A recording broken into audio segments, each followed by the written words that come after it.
Ever since its first release, Squid Game captured a massive global audience, and that hype inspired plenty of memes, which sparked countless conversations about its striking visuals, especially the uniforms. In the show, both the players and the staff were reduced to numbers, with their outfits being the only thing that really distinguished them. But the hierarchy of the organization hosting the games were all about the masks, and all the pink guards or soldiers we see in the show remained hidden behind masks. Now, the idea of masks has always been an intriguing concept. It's shocking how just concealing one's face can have such a drastic dehumanizing effect on the person, and that's exactly what the whole organization running the Squid Games is based upon. But I think the biggest question about the show has always been the bizarre hierarchy it works upon. While the players stood out with their individual personalities and quirks, the staff were always anonymous, as they barely spoke and sort of blended into a faceless collective. The only way to tell them apart was by the shapes on their masks, which indicated their rank and level of authority in running the games, despite all of them wearing the same color jumpsuits. So without wasting another moment, let's discuss the hierarchy behind the different masks in Squid Game. Before we go into our explanation, we have a very small request. If you like our content, please support us by subscribing to our channel. This is a small click for you, but for us it means a lot. Thank you. Let's begin. The host or the creator of the Squid Games. All Squid Game fans know about the biggest twist that dropped our jaws down to hell in Season 1, when Oh Il-nam, who was more popularly known as Player 001, turned out to be the host or the main antagonist in Season 1 of Netflix's Squid Game. While he created the entire concept of the games, the whole organization was also funded by a group of wealthy individuals seeking entertainment by watching miserable people participate in deadly competitions in exchange for 45.6 billion won. Now, at first, Oh Il-nam comes across as just an ordinary elderly man who joined the deadly competition as a broke participant. With his cheerfully positive personality and a brain tumor limiting his time, he seemed to view the games as a way to enjoy himself in his final days, as he was blissfully unaware of what getting eliminated really meant in a Squid Game. But the truth came at the end. After the games ended with the win of Seong-gi-hun, Il-nam is revealed to be the mastermind behind the Squid Games, having created and hosted them for decades with the help of his trusted right-hand man, the front man. He only chose to compete in the 33rd Squid Game because he knew it would be his last chance to experience the chaos up close, firsthand before his death, and despite being the ruthless mastermind behind the countless Squid Games, Oh Il-nam is always chasing a new thrill. So, when the 33rd Squid Game comes around, he chooses to participate rather than watch from the sidelines like he usually does. In the last episode of the first season, when the host was on his deathbed, Il-nam explained to Seong-gi-hun the emptiness that comes with extreme wealth. With no real struggles or challenges, life lost all meaning for him, leaving him numb and bored. So the games were a good way for him to keep life interesting by watching hundreds of people in a death race. Although, despite his darker side, Il-nam has always shown a surprising warmth toward Gi-hun. He shared his ramyeon when Gi-hun had no food and helped him during the games whenever he could. In their most pivotal moment, during the marbles game, Il-nam even let Gi-hun win, despite knowing that Gi-hun had tried to deceive him. Throughout their friendship, Oh Il-nam is surprisingly honest with Gi-hun, at least most of the time. While he pretends to have dementia during the key moments, he did openly share many details about his past and even told Gi-hun his real name. The only thing, and the most important information he hid from Gi-hun, was his role as the creator of the Squid Games. But because of his kindness and honesty while playing the games, Gi-hun always saw Il-nam as a friend. But I think the old host had really grown fond of Gi-hun, because when he was on his deathbed,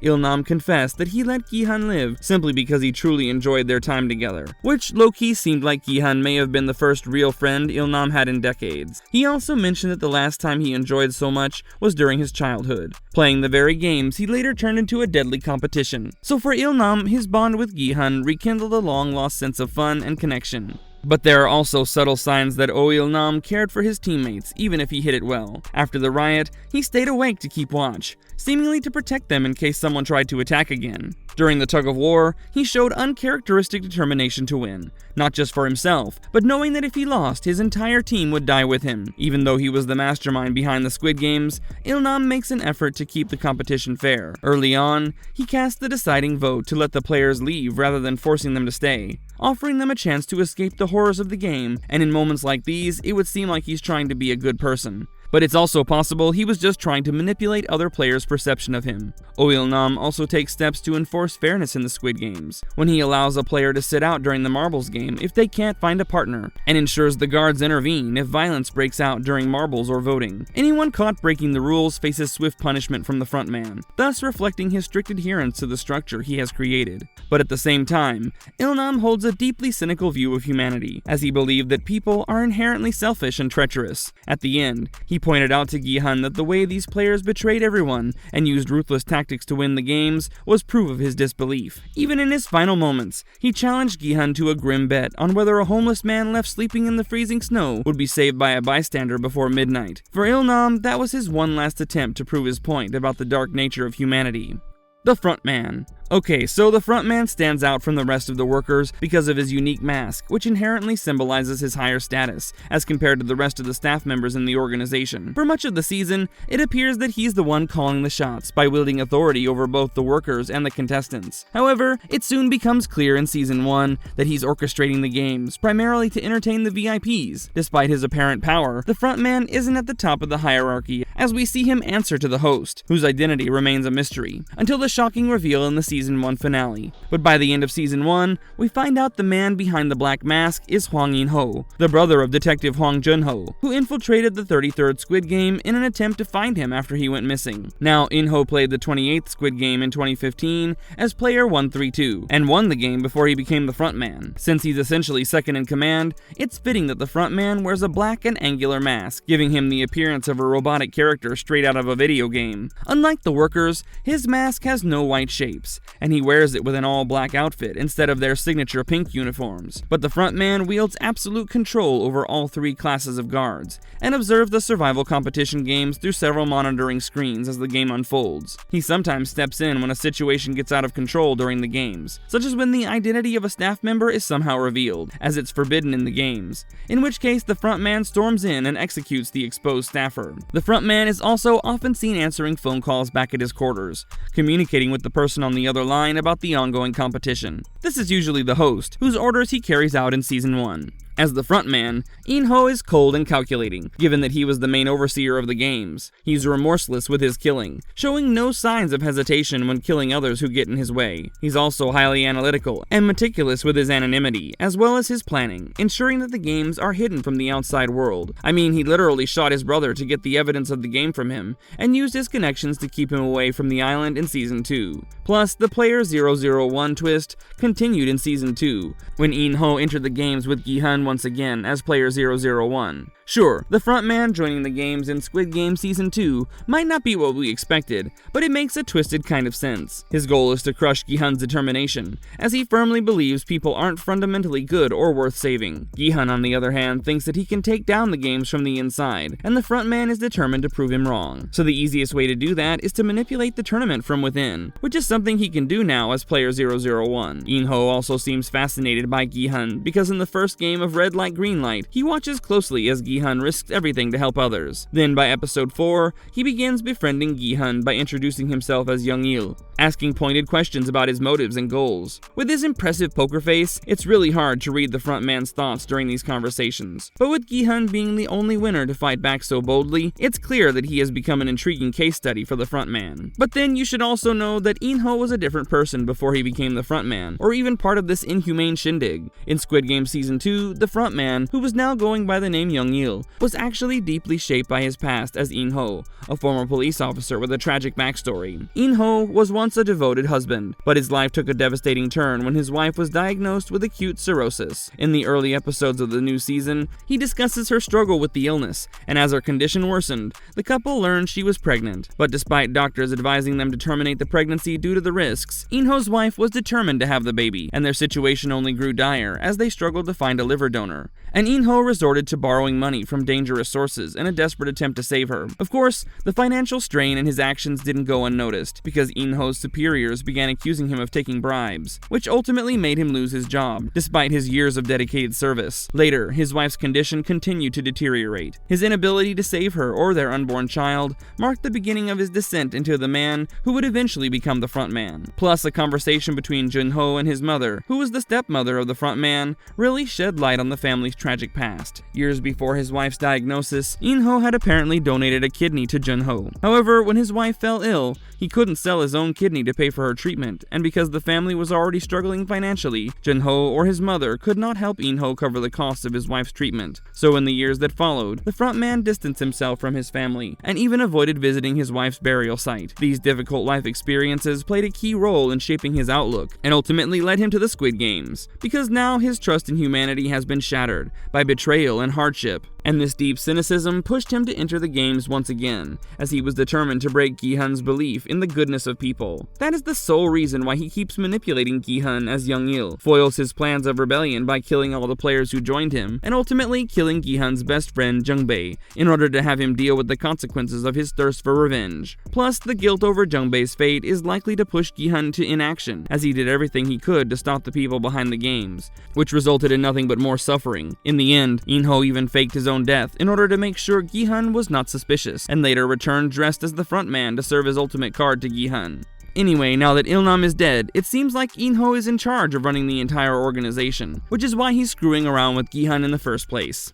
The VIPs. So the VIPs are wealthy individuals who attend the Squid Games to watch the events unfold. They were all originally clients of Oh Il-nam and his financial firm, but at some point they got bored with their life of wealth and luxury and got together to set up the Squid Games as a way of entertaining themselves. The VIPs used their own capital to help fund the game, so Il-nam and his guards had everything they needed to set Squid Game up properly. Midway through the 33rd Squid Game in Season 1, we see all the VIPs arrive on the island to watch the Squid Game in person. They were greeted by the frontman as Oh Il-nam was unable to attend himself on account of secretly participating in the game as one of the players. While they observe the games in real time, they do so from a luxurious private room filled with food, drinks, and attentive servants. As they sip their cocktails and chat in English, unlike the rest of the characters, they discuss the games, often making requests to the frontman to change things up, like dimming the lights to make a game more challenging. To reflect their high status, the VIPs also wear masks that are more elaborate and expensive looking, as compared to those worn by the workers and guards. Their presence in the games is really as much about power and privilege as it is about entertainment. Now each VIP wears a golden mask featuring the face of a different animal, be it a deer, a tiger, a lion, a bear, a bull, a panther, an eagle, or an owl. The gold color likely symbolizes their immense wealth.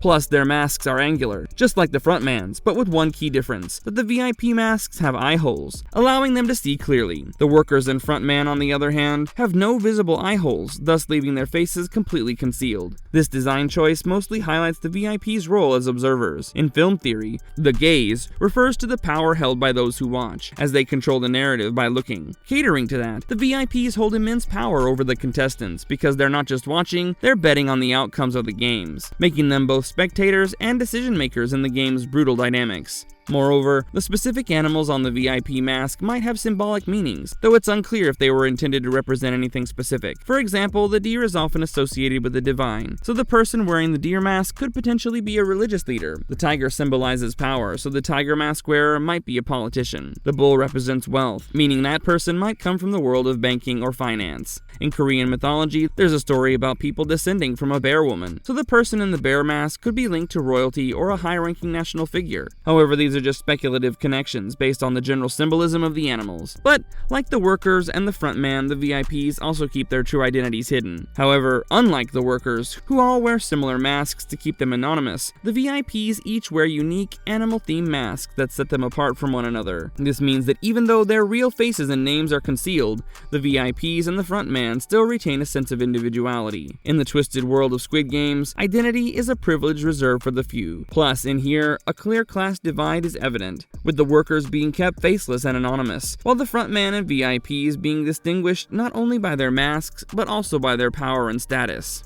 The officer. After the frontman, the officer wearing a black jumpsuit and with a square drawn on his mask is the next in the chain of command. Given that the frontman is participating in the games, he's the one to give all the orders to the rest of the workers, guards, and soldiers. He also has a private room where he was seen drinking while overseeing all the CCTV cameras in the facility. He also gave all the important orders, and was also the main man who oversaw the organ trafficking ring going on within the facility. It's more than possible that this whole organ trafficking gig was his own personal operation that he ran while keeping letting the authorities or the frontman in the dark about it, which is why he threatens Noel when she keeps shooting players till they're dead, thus preventing them from harvesting organs. Throughout Season 2, the masked officer also commenced all the games, and at the end, when Gi-hun launched a rebellion against the authorities, he delegated all the soldiers on how to tackle this uprising. The Salesman, aka the Recruiter. As a man in a suit carrying a briefcase and challenging people to play dakji in exchange for money, the Salesman was the first indicator of how unbelievably evil the Squid Games were going to be. Squid Game's first season offered no context about this man who recruited players, as he only appeared twice in the entire show, and was the first point of contact between the players and the organizers of the game. With his briefcase of cash and dakji envelopes, he lured players in by offering them an easy way to make money. Moreover, the show didn't dwell much on how the players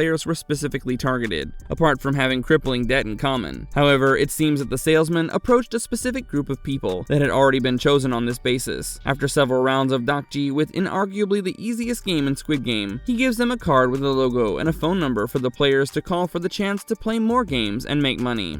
Now in Season 2, we see that for 2 whole years, Gi-hun has relentlessly searched for the Salesman, scouring every train and subway station with the help of Shark Loan's Mr. Kim and his men. Although Mr. Kim and Woo-seok eventually track down the Salesman, they are quickly overpowered by Gong-yu's character, who forces them into a twisted game that's part Jokenpo or part Russian roulette. Later in the episode, the Salesman confronts Gi-hun at his office and demands to know his intentions. To Gi-hun, the Salesman was just a dog who was blindly following orders, and that was a statement which deeply offended him. So the Salesman starts to explain his role, defending what he does and revealing just how critical he's become to the operation. Gong-yu's character shares that he's been part of the game since he was a child, spending years burning bodies, which confirms that the Salesman likely started as a low-key level masked guard, tasked with disposing of the dead during the games. Eventually, Gong-yu's character was given a gun, which for him was a moment where he had finally felt seen. This line hinted that by then, his whole life had been consumed by the games. But then he continued to rise through the ranks until he became the Recruiter, the person who was tasked with finding desperate individuals in crippling debt and inviting them to play. Although, one of the most disturbing parts of the Salesman's backstory is the revelation that he was forced to kill his own father during one of the games. After receiving the gun, which meant he was now responsible for eliminating players who lost, Gong-yu discovered that one of the players he was meant to execute was his father. While the details of their relationship remain vague, it suggested that they hadn't seen each other in years, because the man Gong-yu's character is supposed to kill looked familiar to him at first, and after a while he realized that it was his father. Despite the shock, the future Salesman didn't hesitate and shot his father in the head without any sense of remorse. At that moment, he understood that he was made for this role, and from then on, there was nothing he wouldn't do for the games. Now, while the Salesman's backstory explains how he went from a masked guard to a recruiter, it's still hard for me to understand why someone would take a willing part in such a brutal system. In Squid Game Season 2, Guard 011's story showed us that many of the guards were desperate for money, making them not all quite that different from the players. However, Gong-yu's monologue in the first episode of Season 2 revealed that the Salesman didn't do it for money. Instead, he believed that miserable, desperate people needed to be eliminated from the world, as they were nothing but landfill. To him, these individuals were like trash that needed to be cleaned up, as they were people who didn't deserve to live. And to prove his twisted view of humanity, the Salesman would do things like offer homeless people a choice between receiving bread and a lottery ticket. This is the reason why the first episode of Season 2 is titled Bread or Lottery. From the Salesman's point of view, the fact that most of the homeless people choose the lottery ticket only confirmed that they preferred to leave their fate to chance, which in his mind justified the deadly premise of the games. And even though we don't get any flashbacks to Superman's past, the first episode of Squid Game Season 2 does a great job of explaining his motivations and why he believes in the meaning behind the games. Gong-yu's character clearly dedicated most of his life to the Squid Games, and it's likely he became one of the masked guards at a very young age. Raised within this twisted system and finding the validation he craved in it, it made sense why the Salesman would be willing to die for their games. This also explains why the Recruiter didn't hesitate to play a game of Russian roulette, knowing the stakes were higher than ever. So all in all, the Salesman's warped view of fate and the value of life made him the perfect candidate for the job. Someone willing to risk everything to prove his point, because even when he had the chance to shoot Gi-hun and end it all, he chose to continue playing right to the very last round. Is over. If you do not wish to participate, then please... The Square Masked Managers. The masked managers are the highest-ranking workers in the organization, whose masks are marked with square emblems and act as identity scanners that allow them to have access to authorized rooms. Their role in the Squid Game is to manage each round of the game and give orders to the other masked men. These masked managers all report directly to the frontman, or the masked officer. Usually a different masked manager is in charge of each round of the Squid Game, and several more accompany the front man and act as his intermediaries. While the masked soldiers are responsible for executing people, masked managers each carry a single revolver, allowing them to dish out punishments personally if necessary. Though ranked above the other masked men, managers are just as bound by the rules of the game as they are, and liable to be executed if they violate any of them. In Season 1, after all the players were rounded up and brought to the island for the Squid Game, a single manager appeared to them accompanied by a litany of masked workers, and explained the rules of the game to them before sending them off to take part in the first round of a deadly game of red light green light. After the first round finished with over 100 players killed in it, the surviving players all protested and demanded to be let out. The masked manager then permitted them to hold a vote on whether the game should end, but before doing so revealed to them the amount of money they would receive if they won the game. In an extremely close vote, the majority of players voted yes to end the game, and were all brought back to the mainland. However, most of them soon decided to rejoin the game after realizing their lives at home weren't much better. After the game restarted, a second masked manager supervised round 2 of the game, in which the players would each have to carve one of 4 symbols out of a sugar honeycomb, and be executed if they broke it or failed to carve it out in time. This is when one player managed to steal a pistol off a masked soldier upon losing and pointed it at the masked manager, demanding he remove his mask and let him go free, and the masked manager did so, revealing him to be a young adult male, which caused the player to kill himself out of the shock of seeing someone so young as one of the masked men. Although the manager was then personally executed by Frontman for breaking one of the game's rules by removing his mask. In Season 2, the masked managers had the same role as before, but we find one tiny revelation during Gihan's rebellion. When Gihan and the rest of his allies caught one of the masked managers, they forced him to take off his mask and reveal his identity. Once he did, the young man was then dragged by them to lead them to the control room. This is when he pulls his mask out of his pockets to gain access to the pathway leading to the control room. But then he notices In-ho and keeps staring at him. But before he could say a word, a bullet from one of the shooters hit him and he died. While it has not been specifically mentioned, it's possible that this guy knew who In-ho really was, because In-ho was visibly tensed when he started staring at him. Maybe In-ho was worried that his identity would be revealed, so it's a good thing that the bullet got in time to save his ass.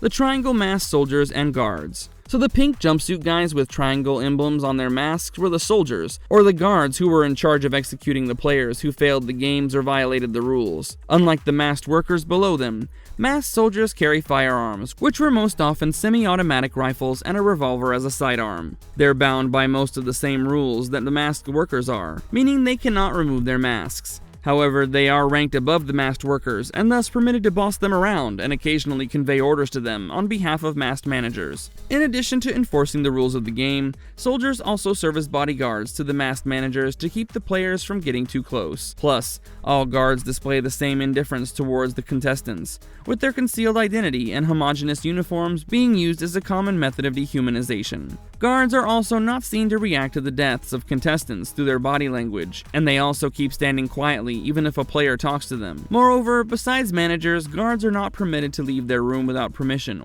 or fraternize, and rarely interact with each other due to their strict regime and enforcement of their internal rules. In Season 1, during the second round of the game, which involved carving a symbol out of a sugar honeycomb, a number of masked soldiers were deployed to guard the round and to execute any players that failed to finish in time or broke their sugar honeycombs. In between the rounds of the game, one masked manager, 2 masked soldiers, along with masked workers 28 and 29 were involved in an organ harvesting ring that sold off organs from the dead players to China. To harvest the organs, soldiers recruited Byung-gi, a doctor that had been selected for the game, trading him information they received about each round in exchange for his help in harvesting the organs. But after Byung-gi passed the information off to Jang Dok-soo, who used it to win the third round of the game, the front man began to suspect someone was cheating, and withheld information about the next round of the game from the lower ranks until it started. This meant the 2 masked soldiers didn't receive information about what the 4th round would be, and thus had nothing to pass off to Byung-gi in exchange for his help,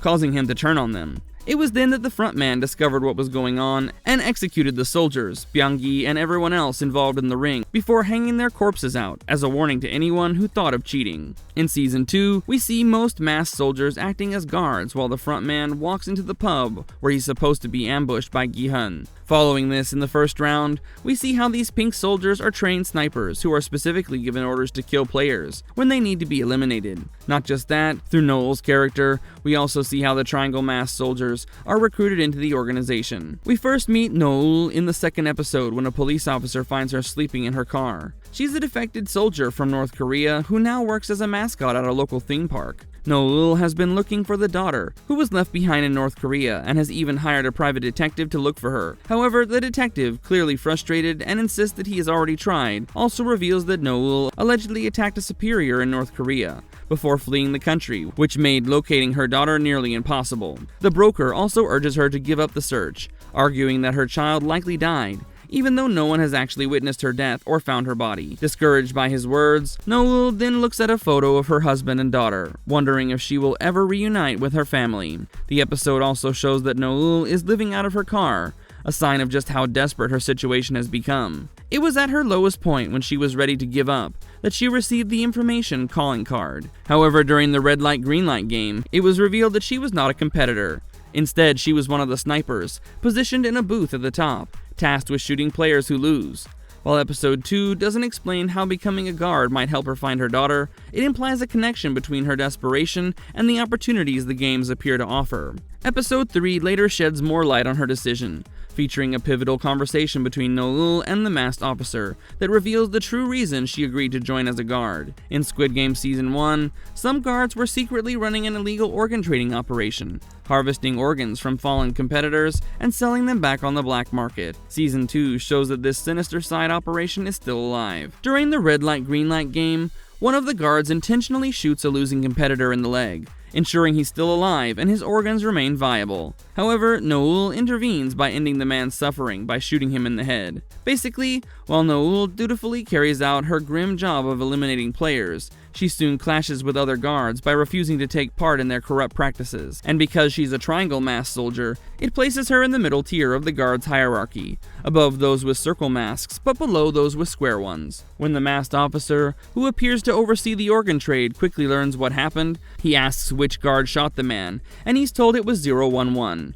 which is Noel's uniform number. He then calls her to his office, demanding an explanation. Noel then calmly asserts that she was simply doing her duty as a guard, which is to eliminate the game's losers. When the officer tries to justify the operation by arguing that harvesting organs from dying players ultimately helps others, Noel refuses to accept his reasoning, standing firm against the corrupted practice. This is when the officer recalls that when he met her 7 years ago in the hospital, she was vulnerable and had lost everything after deserting North Korea. He hired her as one of the guards, only because he felt bad for her. But while Noel says she was grateful for the opportunity, she refused to become an accomplice in his organ trade business. Infuriated by her defiance, the officer also reminded her that she said she would do anything to find the child she left behind, which suggests that Noel joined the games only to acquire enough money to hire a detective and find her daughter. Although Noel's defiance toward the officer and the other guards in Squid Game Season 2 fully stems from her growing disillusionment with the system she's become a part of. Initially, her determination to find her daughter drove her actions, but after the private investigator urges her to let go of her search,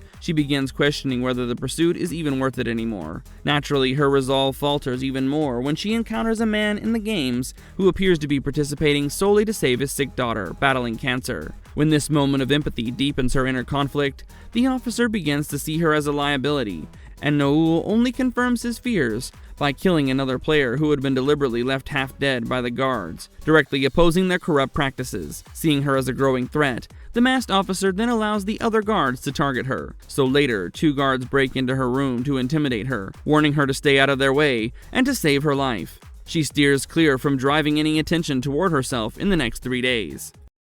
The Circle Masked Workers, Clad in masks with circle emblems, these masked workers serve as menial laborers in the Squid Game, and are charged with performing tasks such as disposing of the bodies and dead players, and cleaning up each area of the game after the game is finished. They're also responsible for preparing props for the game, such as baking the sugar honeycombs for round 2. While they're not participants in the game like players, masked workers must still follow a rigid set of rules. Just like the pink soldiers, they're forbidden from removing their masks when they're outside of their living quarters, and violating the former rule is punishable by immediate execution. They're also not allowed to speak unless given permission by a superior. When not working, masked workers are confined to small living areas where they're served food and sleep, usually after all the players were selected for the Squid Game. The masked workers knock each other out with a sleeping gas and drive to the port to be transported to a remote island, where the game would take place. After arriving on the island, they change clothes of the players to green jumpsuits, and place them in their bunk beds before the competition began. Once everyone had woken up, the masked workers walked in with the masked manager, who announced the Squid Game to the players and explained the rules. For each round of the game, the masked workers only gathered up the bodies of the dead players and brought them to the furnace room to incinerate them. On the other hand, the defeated players who were somehow still clinging to their lives after the game were sealed inside their coffins and burned with the other bodies anyway. But these workers did not know that the furnace room had a different setting, which slid these specifically marked coffins down to a room where the organs of these half-dead players could be salvaged and sold off in the black market. In Season 2 as well, these workers didn't have much of a role play other than serving food, mopping floors, and burning bodies. The VIP waiters. Like I mentioned before, when the VIPs arrived in episode 7 of season 1, they were led to a special room to sit, eat, and watch the games live. In that room, they were served by waiters wearing a black uniform and a special black mask that had a unique pattern and no shape drawn on it. Similar to the circles, they were general workers as well, but a little more important since they were serving the VIPs, whom most of the staff didn't get to interact with. While we did not get to see so much of them either, it's very obvious that they were kept as escorts to please the VIPs. Plus, these waiters didn't carry any weapons or give commands to anyone, so as far as power is concerned, they're basically at the bottom of the barrel too.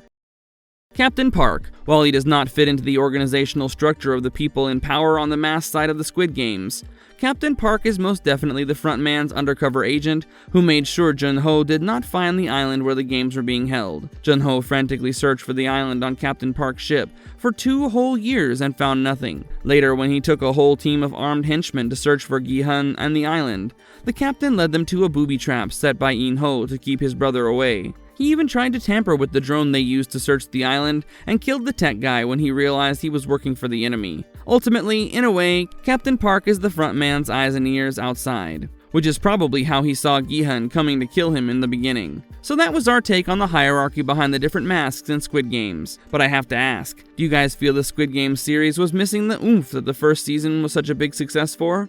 Let us know about your thoughts and opinions in the comment box below. And if you liked our content, don't forget to leave a like and subscribe to us if you haven't already. Have a good one and be safe. Thanks everyone.